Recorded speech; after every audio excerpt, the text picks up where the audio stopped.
ఈరోజు మక్కల గురించి మీరు మాట్లాడుతున్నారు. ఈ రోజున మీరు ఇంతవరకు కూడా బోనస్ గురించి ఎందుకు మాట్లాడలేదు? మీరు మక్కల రేటు పెంచంగా మీరు చేస్తూ ఉంటున్నారు. బోనస్ గురించి ఎందుకు మాట్లాడలేదు? మహిళలకు ఇచ్చి 2500 గురించి ఎందుకు మాట్లాడలేదు? స్కూటీ గురించి ఎందుకు మాట్లాడలేదు? వాళ్ళకి ఇచ్చే తులం బంగారం గురించి మీరు ఎందుకు మాట్లాడలేకపోతున్నారు? ఇవన్నీ ఇంకోటి మన రైతు బంధు గురించి మీరు ఎందుకు మాట్లాడలేకపోతున్నారు? ఇంతవరకు కూడా ఏం సక్రమంగా లేవు. మీరు దేని గురించి కూడా ఎందుకు మాట్లాడలేకపోతున్నారు?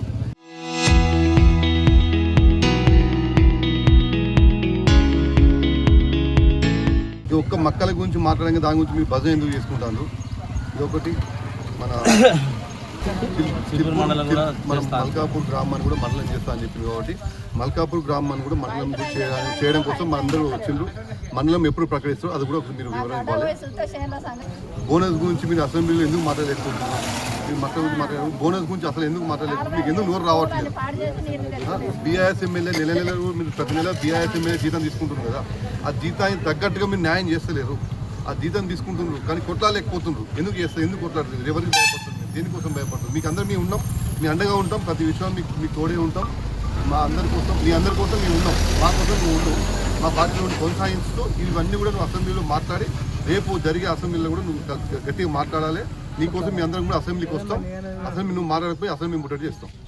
మన కడియం శ్రీహరి కూడా మన తెలంగాణ బీఆర్ఎస్ పార్టీ బీఫామ్ మీద గెలిచి చాలా కష్టపడి మీ కార్యకర్తలు అందరం ఇంటింటికి తిరిగి కూడా అక్కడ మన కేసీఆర్ గారు పెట్టిన పథకాలను కూడా మేము అందరికీ సమకూర్చి అందరి కడియం శ్రీహరి గారిని కూడా చాలా ఇబ్బందులలో కూడా గెలిపించిన అవసరం ఉన్నది, ఏర్పడ్డది. కడియం శ్రీహరి గారు కూడా గెలిపి కొనసాగుతారని అనుకున్నాం కూడా కొనసాగలేదు. కానీ స్టేషన్ కాన్పూర్ నియోజక ప్రజలకు నేను హామీలు ఇచ్చినా, నేను గెలిపించారు కాబట్టి వాళ్ళ నమ్మకాన్ని నేను వమ్ము చేయకుండా వాళ్ళకి న్యాయం చేస్తానని చెప్పి నేను కాంగ్రెస్ ప్రభుత్వంతో కలిసి పనిచేసుకుంటూ మీకు న్యాయం చేస్తానని చెప్పి మనకు కూడా ఇప్పుడు కూడా మీరు విలేకరులు కానీ ప్రత్యేక అందరూ ఎవరు అడిగినా కూడా ఇంటర్వ్యూలలో కూడా మేము కేసులు పెట్టినా కూడా అసలు నువ్వు అటున్నావా ఇటున్నావా ఆ కట్టుకున్నావా ఈ కట్టుకున్నావా అని ఎన్నిసార్లు మా నాయకుడు అడిగినా కూడా ఆయన సమాధానం పూర్తిగా ఇవ్వకుండా నేను ఏదో డెవలప్ చేస్తానని మాట్లాడుతాను. అదే నువ్వు డెవలప్ అయ్యాయి మా బీఆర్ఎస్ పార్టీలో కొనసాగు. కానీ మన ముఖ్యమంత్రి రేవంత్ రెడ్డి గారు అప్పుడు మనకి ఏవైతే మనకు 420 అన్నాడో అవన్నీ నెరవేర్చాలని ఇప్పుడు అసెంబ్లీ సాక్షిగా ఇప్పుడు 2023, 24, 25 అయింది. ఇప్పుడు 26 కూడా సభ జరుగుతుంది. ఇప్పుడు నువ్వు గట్టిగా మాట్లాడవలసిన అవసరం ఏర్పడ్డది.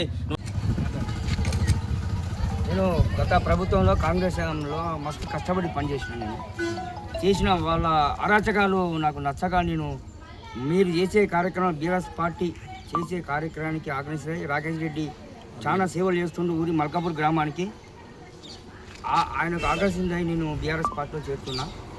ఇలాంటి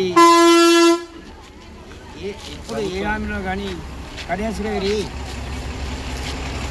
నేను 2001లో వార్డు మెంబర్ నేను ఏటీ తరఫున అప్పుడు కళ్యాణ్ ఎమ్మెల్యే అయినా కానీ నన్ను ఊరిలో కానీ నన్ను ఏం చేయకుండా ఇంకా అధికార పార్టీ నాకు వాడుతున్నా నన్ను చాలా ఆగం చేసి గత కొన్ని సంవత్సరాలు నేను బయటకు వెళ్ళిపోయినా. తర్వాత వచ్చినాక నేను కాంగ్రెస్ టైంలో ఉంటున్నా. మొన్నలాగా సర్పంచ్ ఎలక్షన్లో కానీ ఎప్పుడైనా కానీ ఎలక్షన్లో ఉన్నా కానీ ఎలాంటి నాకు వాళ్ళు ఏమీ పట్టించుకోకుండా వాళ్ళు చేస్తున్నారు. నేను వీళ్ళ ప్రజాసేవ చేస్తుండ్రు రాకేష్ రెడ్డి కానీ మన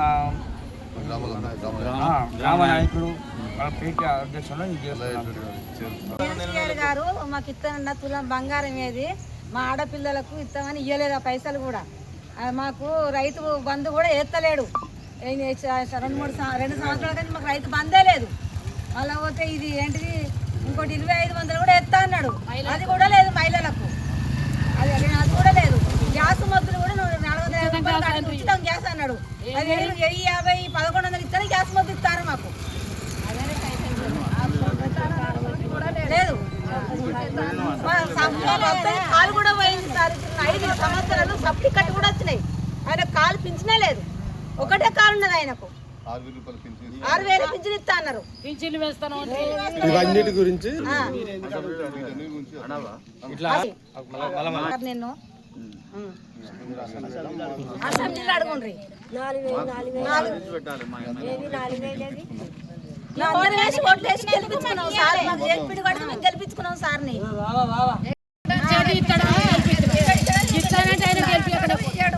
నాకు రైతు బాధ ఎత్తానంటాడు. ఇప్పుడు కొడుకు రైతు బాధ నీటి బతక రాదు అంటాడు. మరి కొడుకులు కూడా గంజి వస్తలేరు. అప్పుడు నేను ఏం చేయాలి? ఆ రైతు బాధే పడతలేదా? మరి కొడుకులు అన్నం పెడతలేరా? మరి అందుకే గెలిపించినవా? మాకు ఇస్తానన్నా ఇయ్యాలే కదా. 2000 ఇస్తా అన్నాడు మహిళలకు. 2000 2000 2500 కోటి వాళ్ళు తెచ్చుకుర్రు ఆఫీసులో